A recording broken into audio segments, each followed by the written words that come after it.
Good morning, CBC Youth. Happy Sunday. I've really enjoyed getting to see some of you, and I hope I get to see more of you. For those of you who are still at home for various reasons, I hope you're well and taking good care of yourself. Today, I'm going to jump right into this passage. We're in Colossians, and we're starting off kind of reflecting on what we talked about last week about resting in God's forgiveness. But the work of Jesus goes well beyond just saving our individual souls. The work he did on the cross was about more than just getting people into heaven. It certainly, that's right, but it's much, much more than that. And Paul teaches a lot about that in Colossians 1. He teaches that Jesus is the image of the invisible God. He's the tangible, full expression of who God is, right? He's God in a way that we can grab a hold of him and learn and know him and understand better, right? And Paul says that through him, everything was made. Through Jesus, all things were created and everything holds together. And so when sin entered, everything, not just human beings, but everything was tainted and broken. Evil snuck in to all of creation. But, verse 20, through Jesus, God reconciled everything to himself. He made peace with everything in heaven and on earth by means of Christ's blood on the cross. He did it. Verse 21, this includes you, us, who were far away from God. You were his enemies, whether you knew it or not. You were an enemy of God, separated from him by your evil thoughts and actions. Yet, he has now reconciled you to himself through the death of Christ in his physical body. As a result, he's brought you, us, into his own presence, and you are holy and blameless as you stand before him without a single fault. Notice that we, in that whole section, because when Paul says you, he's talking to me and you guys. When he says you, there's nothing for us to do.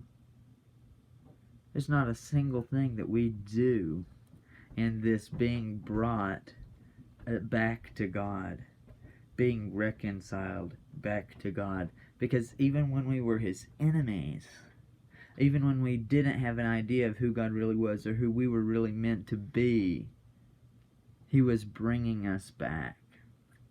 He was redeeming us and restoring us.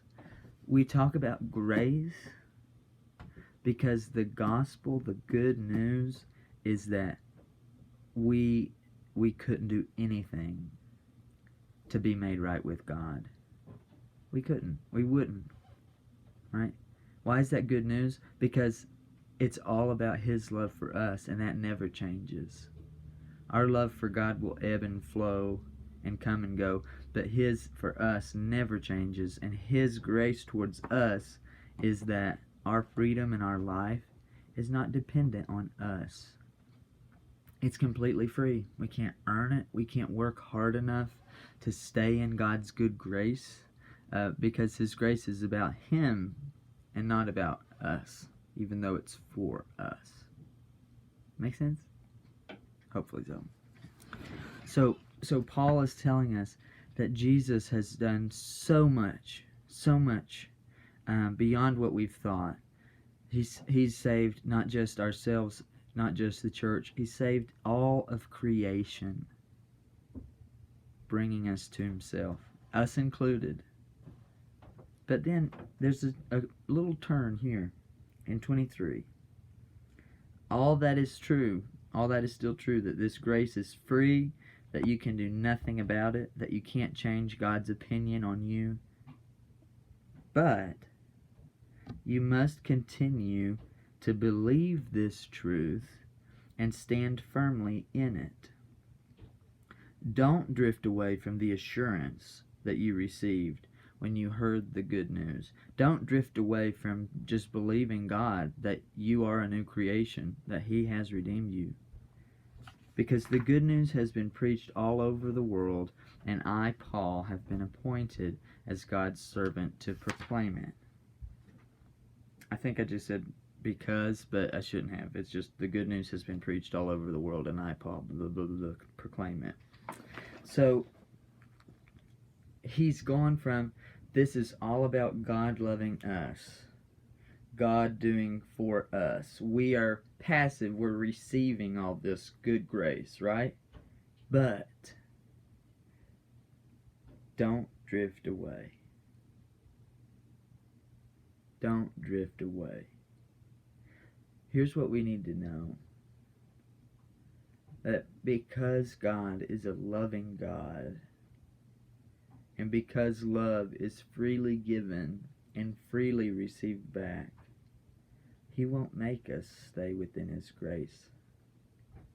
He won't make you live out of abundance.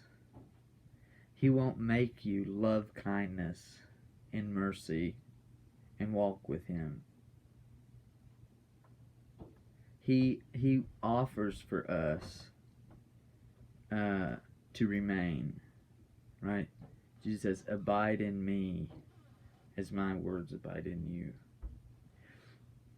But we don't have to. How then do we keep from drifting? How then do we continue to believe this truth and stand firmly in it? It's a simplistic answer, but it's a true answer. We spend as much time with the truth as we possibly can. We enjoy, because the truth is a person for us, right? Jesus, right? So we can remain in Christ, remain with Him by spending time with Him. It's never too early to start reading the Bible on your own.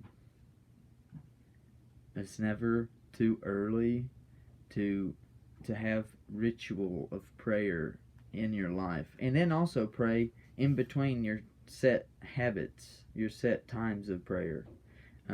Pray as often as you can. Pray ceaselessly if you can. And you will eventually. I don't know. I think that it's important to me right now, as we're kind of going back to normal, but kind of going back to a new normal. If anything, this time has helped me realize so much how my own faith, my own connection to the Father, really, it's my responsibility. It's a relationship is 50-50, right? God is constantly giving His 50%. It's unconditional. It's here all the time. He's with me all the time. He's offering Himself all the time. He wants me to reach out all the time. This other 50 is on me. It's my responsibility to not drift away, to continue to believe and trust. It's so true for you guys.